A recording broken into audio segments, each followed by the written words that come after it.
kembali lagi di channel Gitar Plus. Saya Intan Pratiwi dan saat ini saya bersama Mas Richard Bernardo. Iya, Richardnya pakai Z, pakai T, komplit. Richard pakai Z. Dari Segidok ini ya. Iya. Ya, selamat datang Mas. Terima kasih sudah meluangkan waktu. Iya, sama-sama Mbak. Ini padahal sebetulnya mau kemana tadi Mas? Mau nganter. Sepedaan. Iya, sepedaan. Sebenarnya ada yang perlu dianterin, ada roti yang perlu dianterin, kan saya sekarang nganterin roti. Oh ya, sekarang jualan roti ya Mas. Roti apa itu Mas? Karena masa pandemik ini istri saya buka usaha kecil-kecilan, bikin roti macam-macam lah, roti yang ala Prancis lah. Oh, karena istrinya orang Prancis. Iya. Roti ala Prancis itu kayak apa sih Mas misalnya? Kalau seperti apa ya, yang namanya brioche. Brioche itu seperti kalau yang orang Indonesia itu kayak roti apa namanya, yang roti yang pakai selai itu apa namanya, yang roti tawar lah kayak gitu. Tapi beda lah ininya tuh macam-macam, ada cookies, ada coklat apa namanya itu, ada cake, cheesecake, macam-macam di situ, ada banyak. Bisa dilihat. Oh ya, bisa belinya ada tokonya atau bisa lihat di mana? Instagram ada. Instagramnya di apa? my.little.warung. Oh, my.little.warung. Ya. Jadi kalau mau lihat kuenya apa aja bisa lihat di situ. Iya. Kalau mau order DM atau ada nomor telepon? DM di situ ada nomor teleponnya juga. DM sehari sebelumnya biasanya seperti itu. Jadi nggak bisa dadakan. Tidak bisa karena kan istri saya sendirian. Jadi nggak bisa. Oh, aku pesan ini hari ini harus buatin, nggak bisa. Jadi istri saya sehari sebelumnya itu udah posting dulu yang besok mau dibikin. Jadi orang-orang bisa order di situ. Oh gitu. Ya. Terus nanti itu berarti hanya untuk pengantaran wilayah Jogja doang atau udah sampai mana Mas? Belum, Jogja aja. Udah ada yang dari Semarang order, dari Surabaya order, tapi kita nganternya Mas. Gimana nih nganternya ya, nanti takutnya kalau udah seharian terus nggak bagus lah, mendingan kapan-kapan kalau kesini gitu. Iya, bisa mampir atau terus pesan. Yang kalau nganter-nganter gitu, yang nganter siapa Mas? Saya Mbak, biasanya. Wah, keren sekali. Jadi ini kalau pesen rotinya saya yang nganterin, langsung ketemu sama Mas Richardnya, nanti bisa foto bareng. Bisa. 5.000. Kok murahan Mas? Tak buat murah tapi banyak. Murah tapi banyak. Jadi kegiatan selama pandemi itu ini bantuin istri, bantuin jualan istri, roti. ya. Terus sama tiap minggu tuh ada latihan bareng sama anak-anak Segidok juga. Oh, masih rajin latihan. Iya harus. Karena kan biar nggak lupa. Terlalu banyak lagu. Pindah kita Mas ke dalam. Iya, tadi hujan. Lagi seru-serunya hujan, langsung lari kita ke sini. Iya, ya itulah kalau syuting outdoor ya Mas ya. Iya. Tadi sampai mana ya kita ngobrolnya Mas? Kalau enggak roti, kalau enggak ya. Iya, rotinya My Little Kitchen itu. My Little Warung. Oh, My Little Warung. Iya, kalau pesen diantar sendiri sama Mas Richard. Iya, benar. Terus dapat foto kalau mau. Oh, bisa foto bareng. Bisa. Kalau ada yang minta foto, kalau nggak ada yang minta foto ya nggak nawar-nawarin ya Mas? Enggak mau nawar-nawarin saya. Oke, terus kalau selain bantu istri di toko rotinya itu, kegiatan lain apa Mas? Sepedaan ya tadi kayaknya. Iya.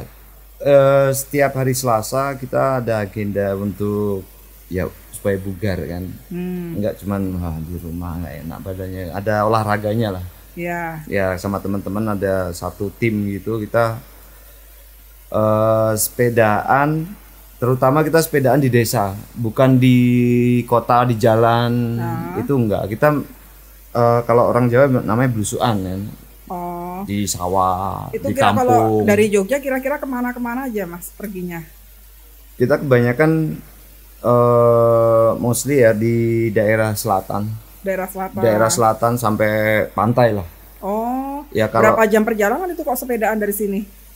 Tergantung ya, kalau kadang-kadang untuk kesananya aja itu sekitar ada 27 kilo.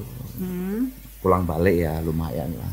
Bisa kalau berangkat siang pulangnya Malam, biasanya malam, ya. Itu memang perjalanannya yang bikin selama itu atau lamaan nongkrongnya, Mas? Kalau nongkrongnya sedikit sebenarnya, tergantung ya. Kalau kita umpamanya ke tempat wisata air terjun gitu, kita mandi dulu sana. Oh, itu yang bikin lama. Foto-foto buat story dan kayak gitulah. Nah, cuman yang saya heran kenapa kok mulai sepedaannya jam 1 siang itu, biar apa itu, Mas? Supaya nggak terlalu malam pulangnya, karena kan kita menempuh jarak yang jauh. Kenapa nggak pagi? Susah bangun paginya. Saya kira karena matahari siang menurut Mbah Dukunnya lebih bagus gitu, enggak ya Mas? Enggak. Dulu udah pernah diagendain pagi, tapi ternyata nggak ada yang bangun. Nggak ada yang bangun. Beberapa orang aja yang bangun. Ternyata ya udahlah, kita siang atau nggak sore gitulah. Kalau sore takut pulangnya kemalaman, jadi siang yang paling ideal. Oke. Nanti kalau ada istrinya yang marah kan, sepedaan sampai malam terus aku sendirian di rumah, kan repot. Oh gitu alasannya. Oke, ngobrol-ngobrol soal Segidok nih Mas. Ini kan band Jogja yang sudah kemarin baru tahun lalu ulang tahun ke-23, berarti Juni nanti 24 ya Mas? Iya benar. Dan dari awal kayaknya personilnya nggak ganti-ganti ya Mas ya itu? Enggak, makanya kelihatan lusuh gitu, nggak ganti-ganti kayak baju. Biar nggak ganti, sekali-sekali dicuci biar nggak lusuh Mas. Kalau dicuci nanti fresh ya. Itu awal mulanya gimana sih dulu Mas terbentuknya itu? Terbentuknya itu teman-teman ada nongkrong. teman nongkrong, teman SMA. Ya kita apa ya, iseng-iseng aja, kayak iseng-iseng berhadiah lah kita ngeband kan, ya pada bisa main musik, terus ya udah kenapa nggak kita buat band aja, terus ya udah kita buat band itu. Tahun 97 itu. Ya. Terus apa? Itu terbentuknya 97 sebelumnya, jadi sebelumnya itu ada udah main band dulu tapi terbentuknya kayak ya person itu punya band sendiri mungkin ya waktu itu. Kalau saya dulu sering ngejam di SMA sama teman-teman SMA yang lainnya juga, dan ya untuk acara perpisahan sekolah dan sebagainya seperti itu. Dan waktu teman-teman Segidok itu kumpul di Saidan dan kita membuat, gimana kalau kita buat band aja daripada bandnya cuman gini gitu. Yang ngajakin pertama siapa itu dulu Mas?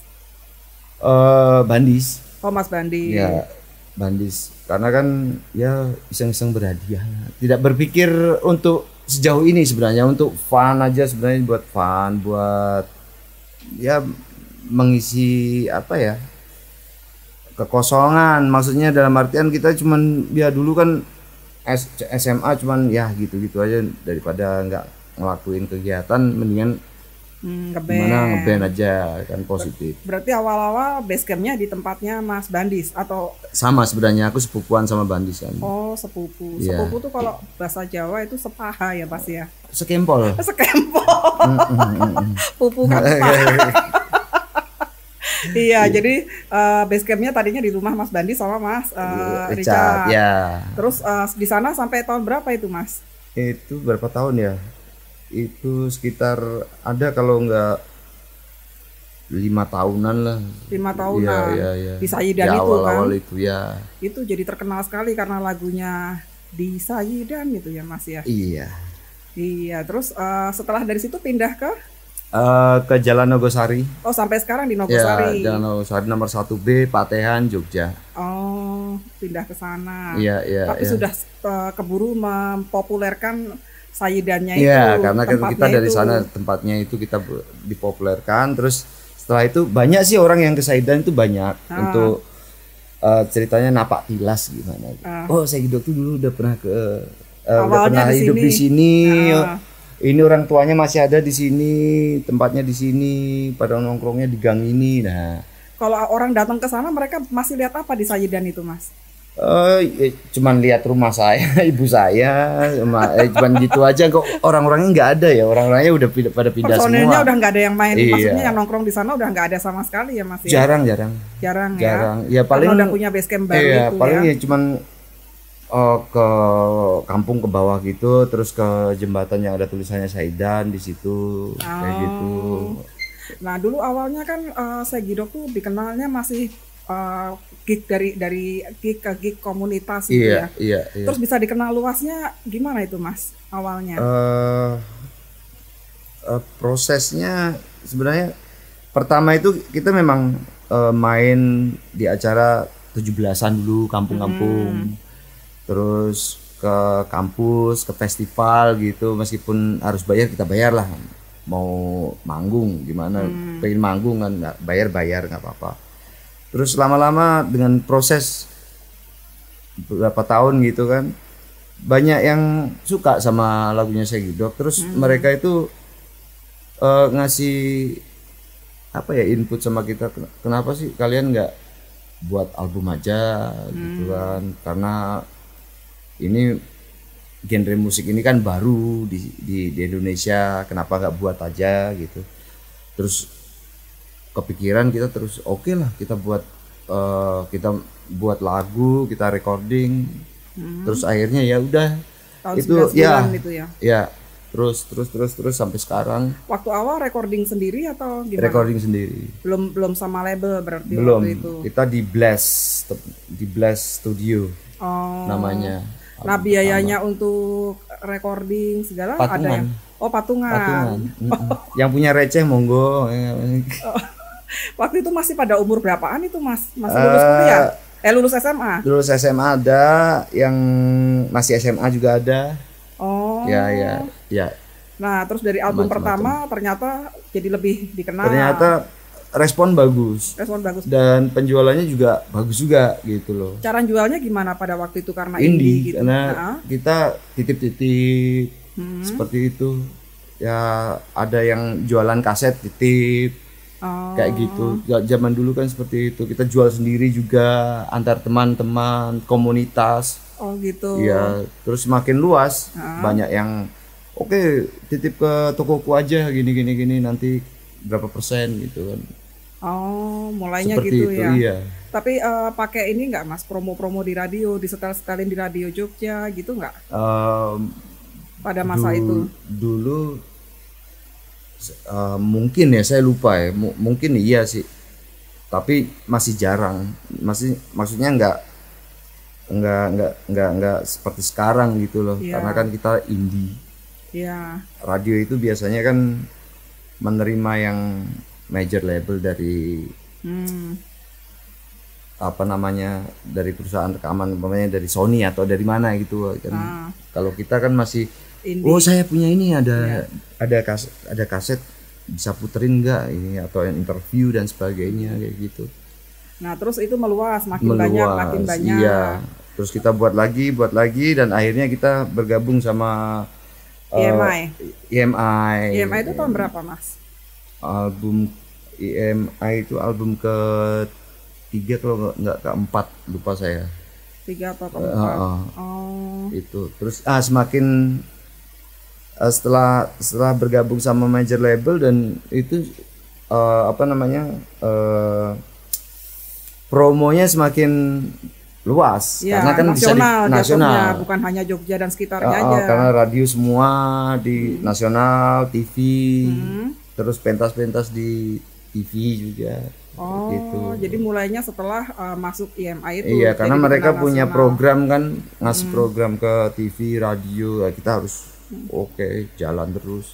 Dan kita makanya dikenal setelah itu. Jalan itu tur konser atau gimana? Tur radio, tur konser juga. Oh, jadi mulai tur keluar Jogja setelah masuk EMI atau sebelum masuk EMI udah sampai mana-mana juga, Mas? Sebelum kita udah keliling Indonesia. Udah berapa keluar dari Jogja. Dari Jawa lah ceritanya, dari Pulau Jawa gitu. Nah, itu yang dari luar Jawa tahu Segidok dari mana sebelumnya? Waktu itu kan belum terlalu kayak sekarang YouTube, sosial media gitu, belum kayak sekarang ya, Mas? Iya. Itu setelah kelihatannya kan ada banyak teman komunitas kan membawa kan aset dan sebagainya, dibawalah kemana-mana gitu, dan diperkenalkan juga sama mereka, ini ada band ini nih namanya Segidok nih. Dan setelah itu ya itu yang yang lewat radio juga itu karena radio juga muterin kan, mereka pengen tahu lo ini band apa, namanya apa, Segidok dan sebagainya. Nah kita ada tawaran untuk oke, main sini mau nggak, main sini mau, oke lah kita sikat aja. Mas inget nggak keluar Pulau Jawa pertama itu main di pulau apa? Jawa pertama di luar Pulau Jawa, Kalimantan atau di Sumatera atau di mana? Saya ingat itu Lombok. Lombok yang pertama. Sama Silon Seven. Sama band Jogja lagi namanya siapa lupa saya. Oh, itu tahun berapa Mas inget nggak? Lupa saya. Lupa.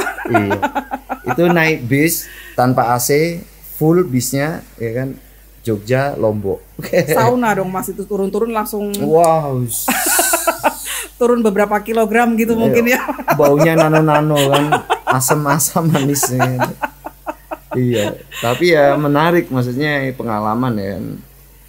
Zaman dulu kan, wah, abis ini naik kapal. Oh, 90-an itu berarti masih ya Mas ya? Ya 2001, 2002 lah kalau nggak salah. Oh ya, karena album pertama tahun 99. 99, iya. Iya. Kan proses kan dulu, ya. Seru ya Mas, tapi karena waktu itu masih muda-muda juga ya, nggak ada beban apa-apa. Sikat gitu aja, iya. Belum ada capek-capeknya juga kali ya Mas. Lombok, ayo main, ayo let's go, gitu. Nggak mikir waduh capek gini. Kalau sekarang ya nggak mau kan saya. Oke lah, banyak orang gitu, aduh enggak. Ya, sekarang karena udah ada manajemen yang ngurusin dan ya. Lebih. Nah sekarang masih di EMI atau? Enggak, sekarang indie. Sekarang saya gitu punya Dogios Record namanya. Ya itu sejak yang album keberapa Mas?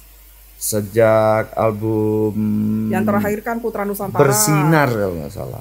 Bersinar. Oh. Setelah Bersinar itu kita sendiri lagi. Iya, sendiri lagi. Ternyata enak juga sendiri. Oh gitu.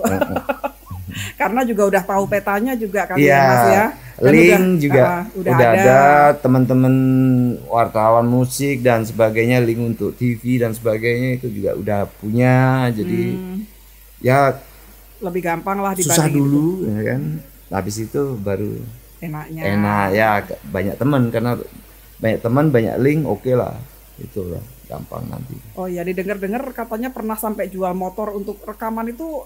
Oh itu mantan manajer saya waktu itu.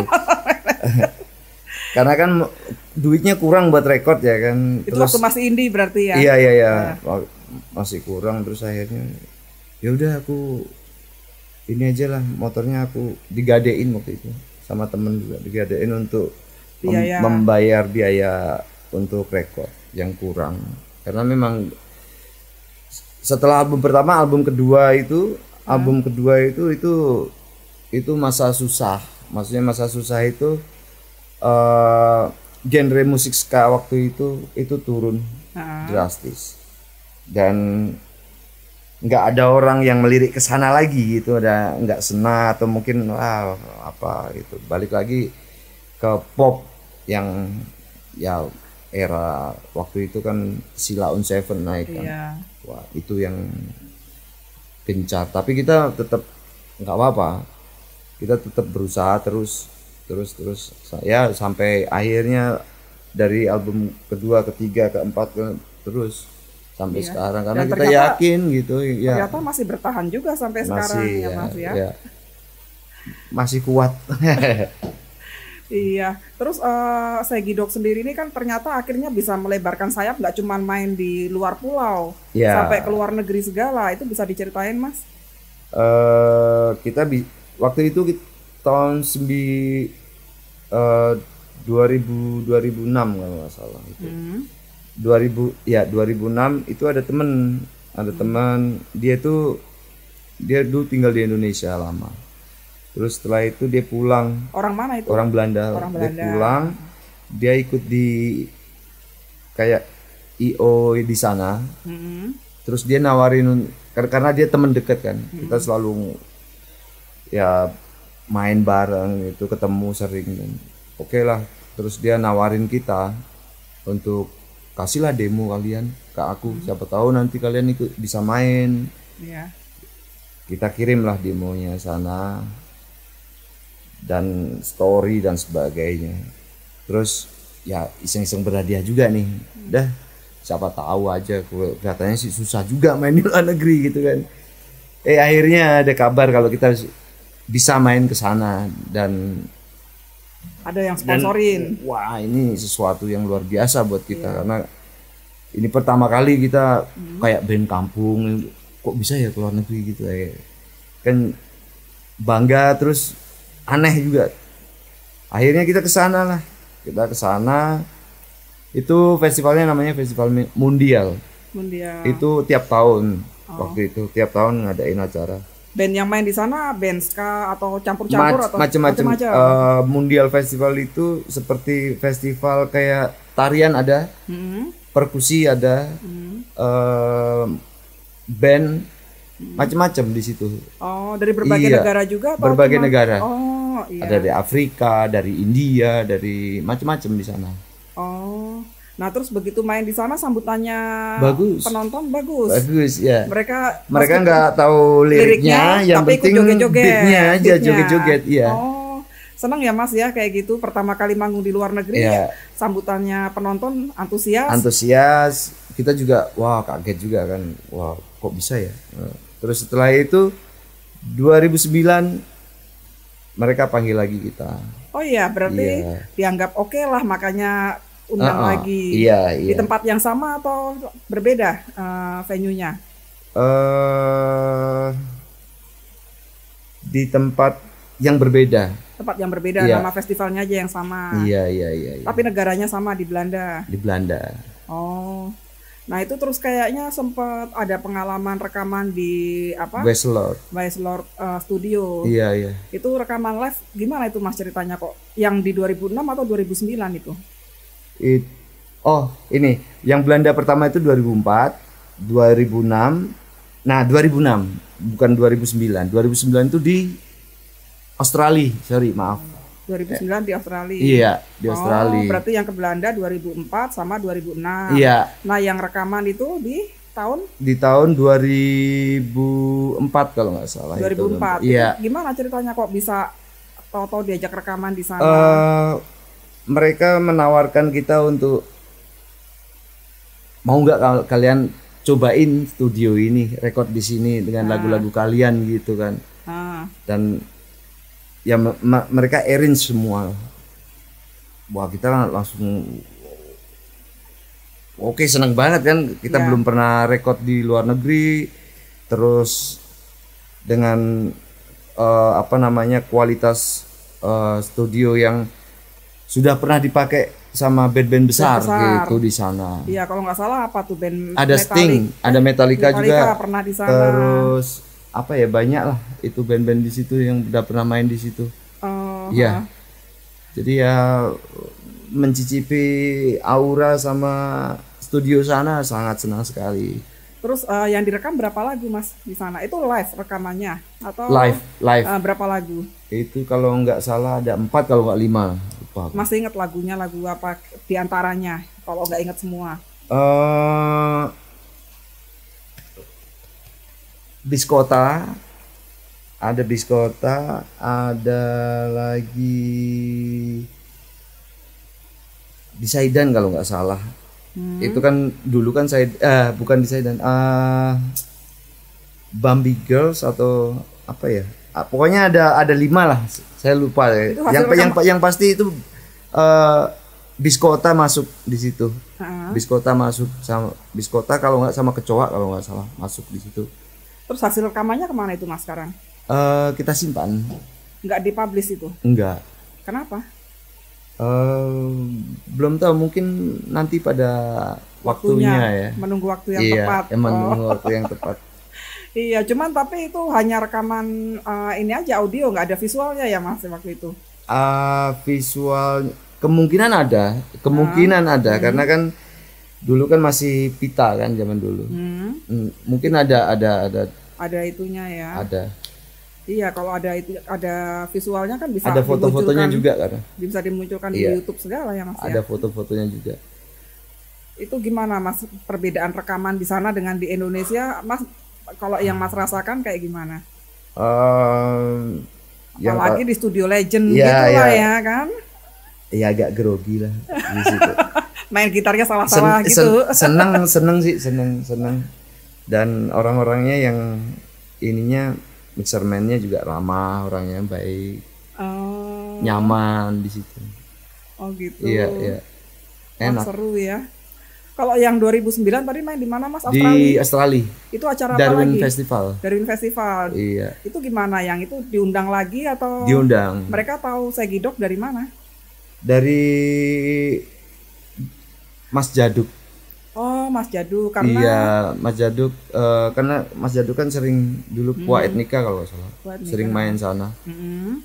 Terus Mas Jaduk ngasih info ke kita. Kasihlah apa kayak ceritanya iseng-iseng juga, cobain kirim demo dan sebagainya. Ya kita main sana. Oh. Ya. Seru ya.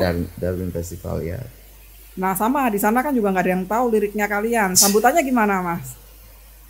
Ya tepuk tangan aja, joget-joget terserah gitu deh. Seru ya. Lebih seru mana Mas, yang di Australia apa yang di apa? Seru semua sih. Seru semua. Iya, seru semua. Terus yang 2016 baru kita ke Amerika. Amerika main ke di South by Southwest namanya SXSW. Oh. Diundang juga bilang. Itu. Iya, diundang juga tapi semuanya undangan. Kamu main nih di sini, kamu main di sini, tapi semua akomodasi dan sebagainya kamu cari sponsor sendiri. Karena itu memang acara South by Southwest itu acara bergengsi sekali, acara yang legend sekali di Amerika itu, dan yang ratingnya paling atas. Tapi ya dengan biaya sendiri kita ke sana. Ada sponsornya waktu itu? Kita cari sponsor. Dapat lah. Akhirnya kita bisa berangkat ke sana. Itu sebelum atau sesudah Putra Nusantara, album Putra Nusantara tuh? Sebelum mungkin ya? Sebelum. Oh. Sebelum. Ngomong-ngomong Belanda, Mas Richard ini kan kayaknya masih ada turunan Belandanya ya Mas ya? Penjajah dong. Penjajah.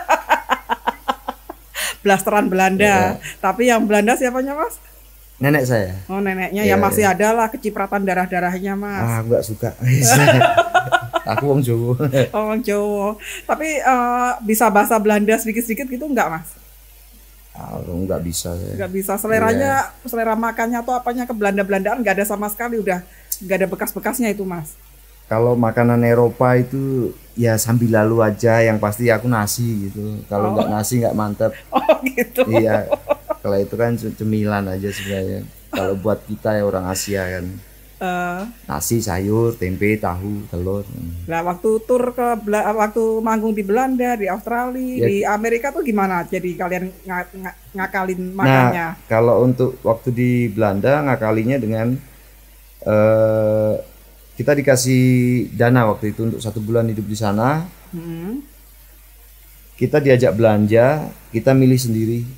Terus masak sendiri? Masak sendiri, pilih apa, beli beras, beli apa, beli tempe, beli sendiri. Gitu. Ya tiap kali habis nanti dianterin belanjain lagi, pilih aja. Oh ya, Belanda selamat berarti. Yang Australia?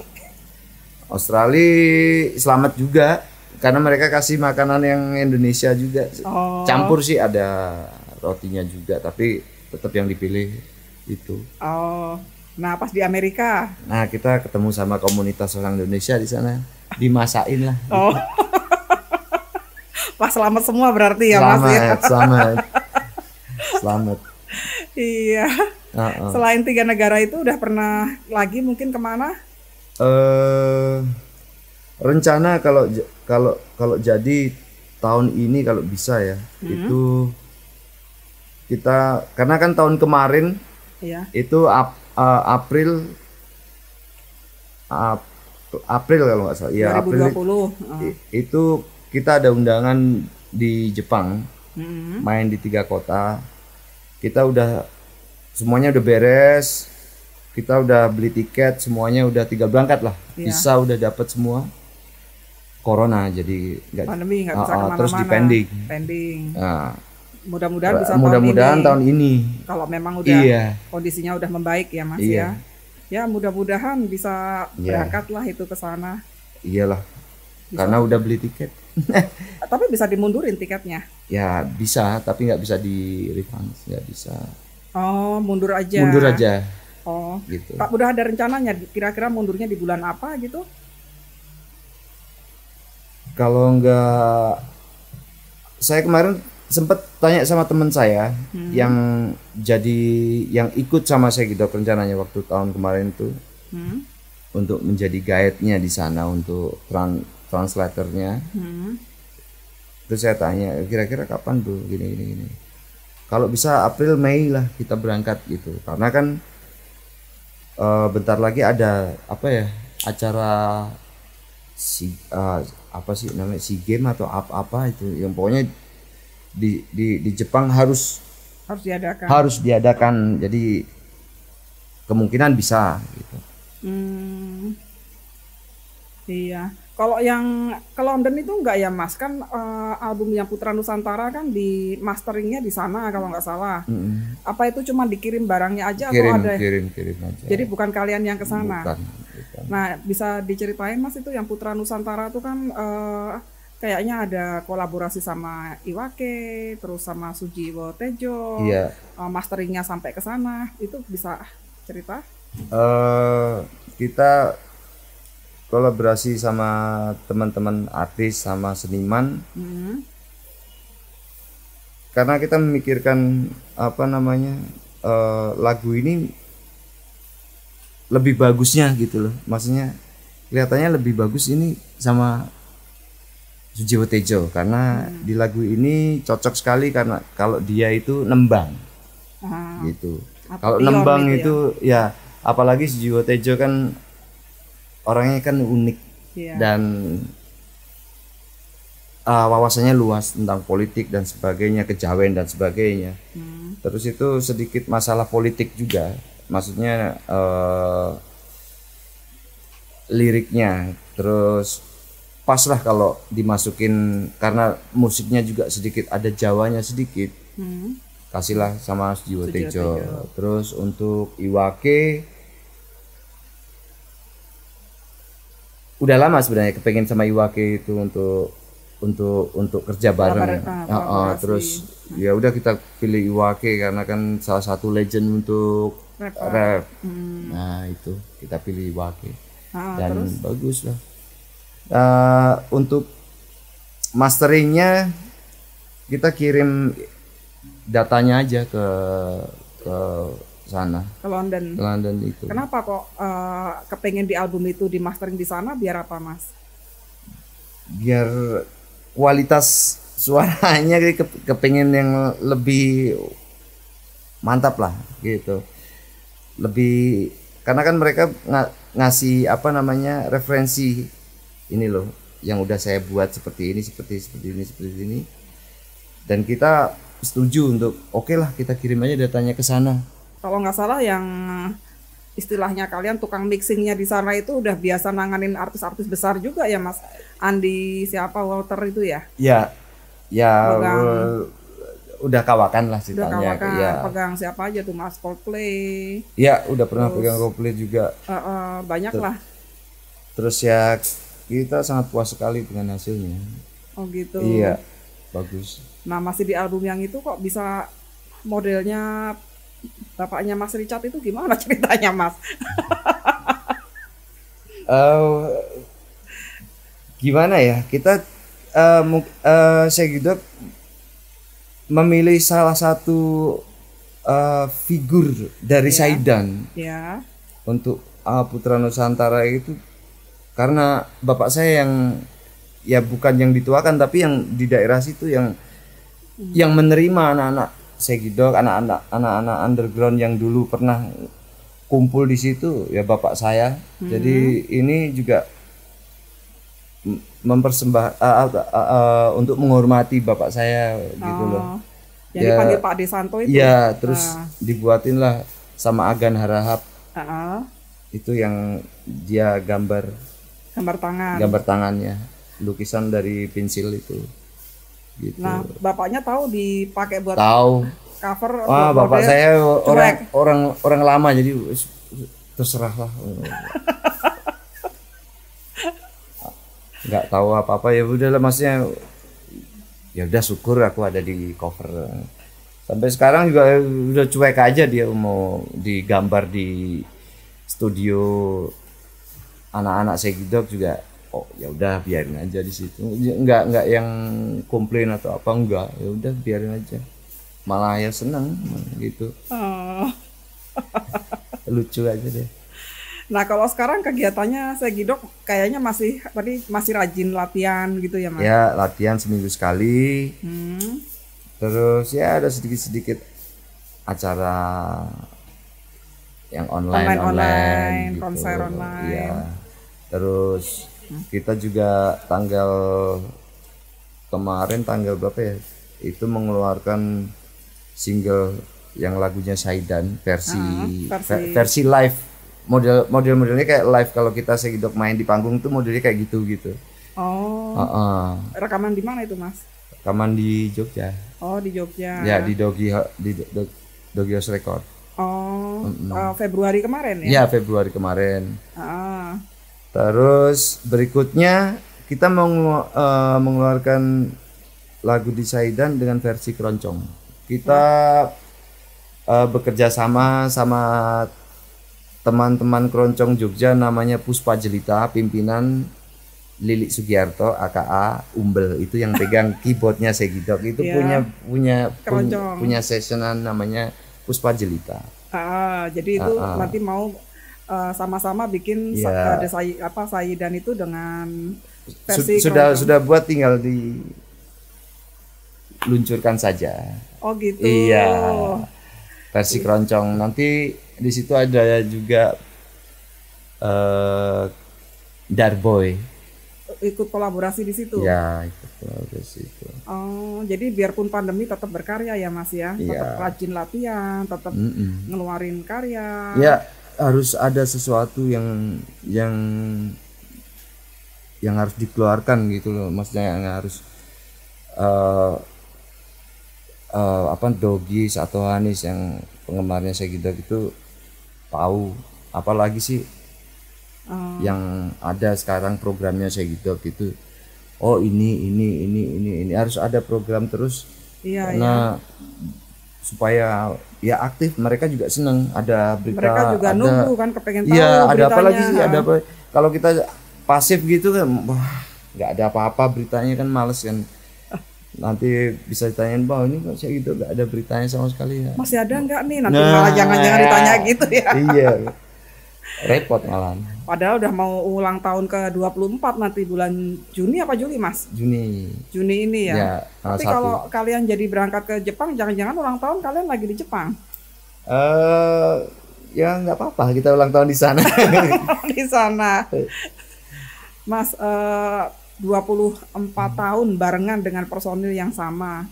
Itu gimana sih Mas jaga masing-masing itu, jaga kekompakan segala, nggak ada ribut-ribut, nggak ada, atau udah lewat masa ribut-ributnya? Nggak ada ribut-ribut sekarang. Dari zaman dulu ya rukun-rukun ya, aja, kompak-kompak maksudnya aja. Kalau ada sesuatu yang, karena kan tiap bulan kita kan ada rapat, apa unek-unek yang perlu dikeluarin, program apa yang harus dikeluarin, semuanya itu harus diflorkan di situ. Jadi kalau ada unek-unek apa, ngomongin di sini ada apa, ngomongin. Jadi semuanya itu lost gitu loh. Nggak ada yang disimpan di hati, semuanya dikeluarin semuanya. Jadi kalau ada unek-unek ini, ngomong aja nggak apa-apa, kita terima. Iya, biar supaya keluar dari meeting ini itu keluar udah nggak ada lagi apa-apa. Ya kasih tahu sekarang gitu, supaya enak, ringan gitu kan. Tapi kan pasti ada beda pendapat, misalnya bikin lagu atau apa, yang satu kepengen kesini, satu kepengen kesini, itu menyiasatinya gimana Mas? Atau setelah 24 tahun udah malas engkel-engkelan wis karep bukono gitu. Ya enggak ya Pak, ya yang masuk akal aja, maksudnya yang umpamanya kalau mau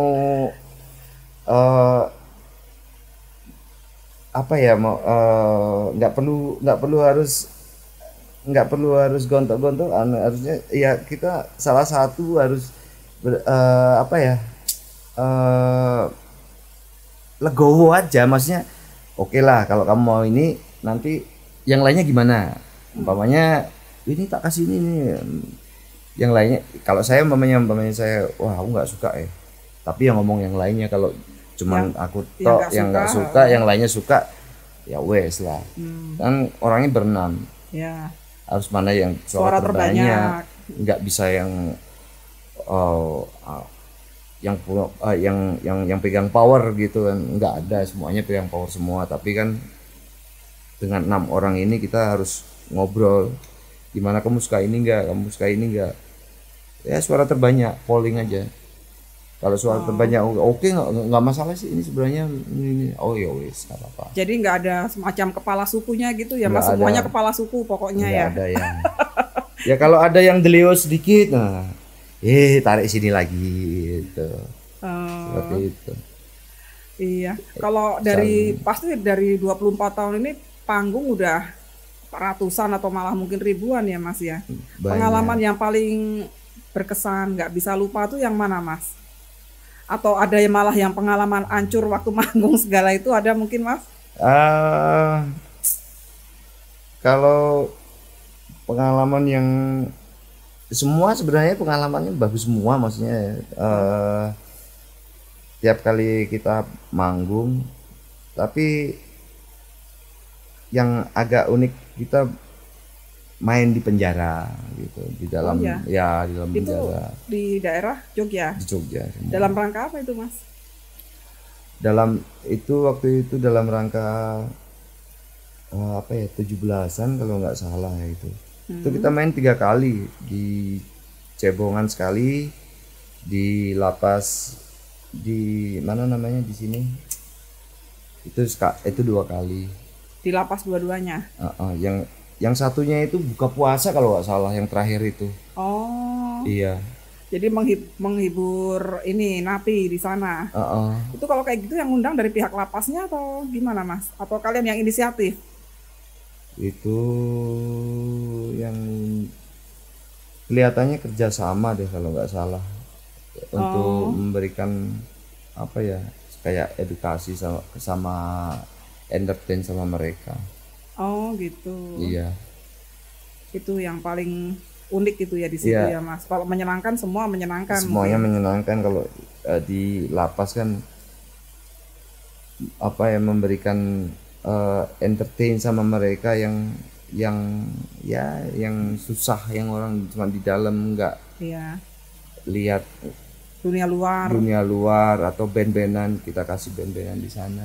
Nah Mas Richard sendiri kan gitaris, sebetulnya udah main gitar dari tahun berapa sih mas? Dari umur berapa? Dari SMP saya. Dari SMP udah main gitar. Yang pertama kali ngajarin atau yang membuat mas pertama kali kepengen main gitar tuh apa dulu?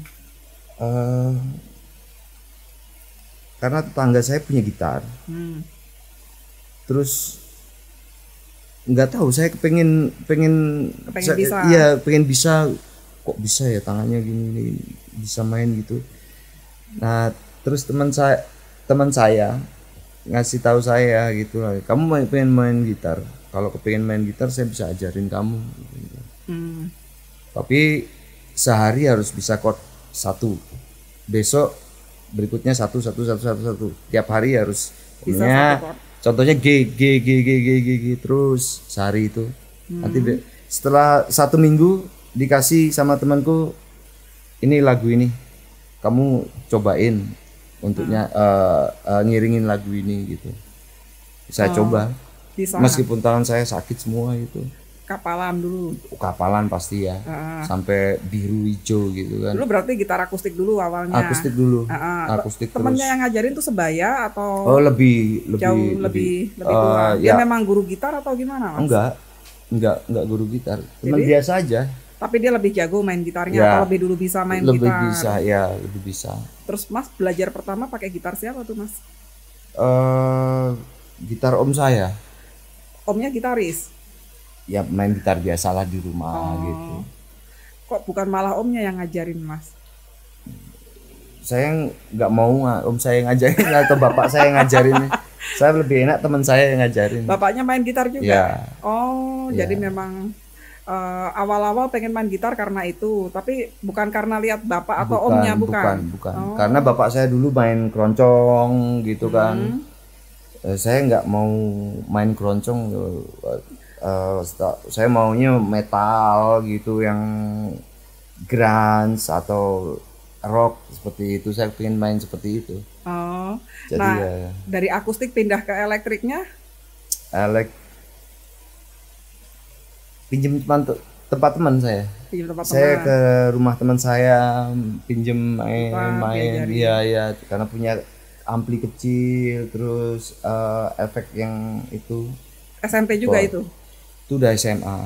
Oh, udah SMA. Ya, main-main gitu di rumahnya teman saya. Teman yang waktu itu ngajarin atau udah lain lagi? Ini udah lain lagi, beda lain lagi. Ya, tapi masih satu kampung. Oh. Iya. Kalau gitar yang pertama kali Mas punya apa sih dulu? Ingat nggak? Ingat sekali. Fender Jazzmaster tahun 64. Itu beli sendiri atau beli sendiri? Dibeliin? Enggak, beli sendiri. Enggak ada yang beliin saya. Saya beli sendiri semua. Semotor aja beli sendiri semua. Orang tua saya nggak pernah beliin saya. Oh gitu. Ya. Dapat uang dari mana itu Mas waktu itu beli gitar pertama itu? Ya pas penjualan album Segidok album pertama itu saya beli. Lo berarti pas Segidok bikin album Mas belum punya gitar? Belum. Pakai gitarnya siapa itu? Pinjam teman saya. Oh. Saya nggak punya gitar ya. Berjasa sekali temennya itu. Iya, membuat Segidok bisa sampai seperti ini. Gitarnya pinjaman. Iya, pinjaman, semua pinjaman tuh. Setiap kali manggung minjem dia. Minjem aja. Nah kalau sekarang punya banyak gitar Mas? Atau ada beberapa lah ya gitar. Ada Stratocaster ada. Terus John Bennett ada yang dari Jepang. Terus Telecaster, terus Radic, terus ada teman saya yang nawarin saya gitar, tapi custom gitu, kayak Gibson gitu. Ada orang hijrah gitu, mau jual gitarnya murah, ya udah sini aku beli. Terus satu lagi buat sendiri holo, kayak model jazz gitu, yang buat main jazz holo. Kalau model yang masuk kas sebetulnya yang kayak apa? Model gitar. Saya suka model-model gitar Tele, Gibson, Strato kayak gitu-gitu. Yang model lama-lama. Model lama-lama. Ya. Saya nggak suka yang model modern, saya nggak suka. Oh. Iya, dulu belajarnya padahal pengen metal, pengen main itu, tapi akhirnya malah nyangkutnya di Segidok. Apa punya proyekan lain untuk menyalurkan kepengen main metal-metalannya itu ada nggak Mas? Enggak ada. Sekarang udah nggak kepingin? Enggak. Udah cukup bahagia lah ya dengan. Iya, lebih banyak mendengarkan musik-musik yang santai. Oh, mungkin karena usia juga ya Mas ya? Iya, tapi kadang-kadang memang aku dengerin yang Lamb of God, Pantera gitu sih. Oh gitu. Kadang-kadang aja, tapi kebanyakan lagu-lagu yang santai. Ya. Lagi yang buat gitaran di rumah enak gitu. Kalau metal kan di rumah repot nanti. Apalagi sendirian gak enak. Iya. Kalau gitar akustik sekarang masih punya atau udah gitarnya udah elektrik semua? Punya 2 saya. Banyak juga ya Mas di rumahnya gitarnya ya? Sebagian kasih di studio ya dulu. Terlalu banyak. Terlalu banyak. Ya. Oke. Terima kasih banyak Mas Richard sudah sama-sama, hadir Mbak. ke Intan Podcast. Semoga sehat-sehat selalu, sukses Amin. selalu. Tahun ini bisa berangkat ke Jepang seperti yang direncanakan. Amin. Dan Segidoknya semakin bersinar. Terima kasih Mbak Intan. Mbak Intan juga semoga podcastnya lancar, sukses, dan sehat selalu. Terima kasih. Iya. Instagramnya apa Mas? Instagram saya Rich Bernardo. Oh itu kalau mau di follow. Iya, kalau mau di follow itu juga kalau mau follow bandnya Segidok Jogja. Oh ya Mas, ini ada kenang-kenangan dari NB Case. Ini apa namanya? Dari DBM Case. Oh, terima kasih. Salah satu dari gitarnya yang banyak itu. Oke. Wow. Keren. Semoga bermanfaat. Ya, terima kasih Mbak.